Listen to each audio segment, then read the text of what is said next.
হে আল্লাহ, একমাত্র আপনার কাছেই আমি আমার দুর্বলতার কথা জানাচ্ছি, এবং একমাত্র আপনার কাছেই আমি আমার অভাবের কথা জানাচ্ছি, এবং মানুষের নিকট আমার অসম্মানের কথা একমাত্র আপনাকেই বলছি।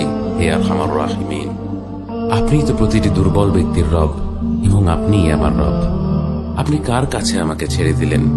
এমন অচেনা মানুষদের কাছে যারা আমার ক্ষতি করতে চায়, নাকি এমন শত্রুর কাছে যাকে আপনি আমার চেয়ে অধিক শক্তি দিয়েছেন? হে আল্লাহ, যদি আপনি আমার উপর রাগ না করে থাকেন তাহলে এর কিছুতে আমার কিছু আসে যায় না, কিন্তু আপনার আশ্রয় পেলে আমার পরিস্থিতি আরেকটু সহনীয় হবে।